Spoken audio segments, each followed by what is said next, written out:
അത് അവർ സൊസൈറ്റിയിൽ ഭയങ്കരമായിട്ട് ആക്റ്റീവായിട്ടിരിക്കും. പക്ഷേ അവരുടെ ഈ ടെലിഗ്രാം ചാറ്റ് വഴിയുള്ള കാര്യങ്ങളും കമ്മ്യൂണിക്കേഷനും അവർ വളരെ പ്രോംപ്റ്റായിട്ട് നടത്തിക്കൊണ്ടുവന്നു. ലോകത്തെ എല്ലാ ഭീകരർക്കും ഇഷ്ടപ്പെട്ട ഒരു ചാനലാണ് ഈ ടെലിഗ്രാം ആപ്പ് എന്ന് പറയുന്നത്.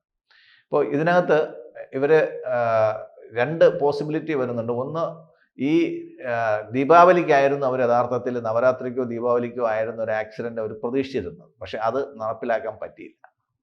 അങ്ങനെ തീവ്രവാദികളുടെ ഭീകരവാദികളുടെ കണ്ണിലെ കരടാണ് ഇപ്പോൾ അയോധ്യ. അയോധ്യ മാത്രമല്ല, അയോധ്യയും പിന്നെ കാശി മാത്രമല്ല, വ്യോമസേനാ തേവളവും BJP ഓഫീസും ഒക്കെ തകർക്കാൻ വേണ്ടിയിട്ട്. കാര്യം സിന്ദൂറിന്റെ ആ ഒരു വിഷയം വന്നപ്പോഴത്തേക്ക് ഇന്ത്യൻ എയർഫോഴ്സിനോടാണ് ഇപ്പം ഭീകരവാദികൾക്ക് ഏറ്റവും കൂടുതൽ വിരോധമുണ്ടാവാനുള്ളൊരു കാരണം. കാര്യം അവരുടെ ബേസ് മുഴുവൻ അടിച്ച് തകർത്തതെല്ലാം ഇന്ത്യൻ എയർഫോഴ്സിന്റെ ഒരു ഓപ്പറേഷനായിരുന്നു. അതുകൊണ്ട് ഇന്ത്യൻ എയർഫോഴ്സ് താവളങ്ങൾ അവർ വളരെ ശക്തമായിട്ട് ലക്ഷ്യമിടുന്നുണ്ട്.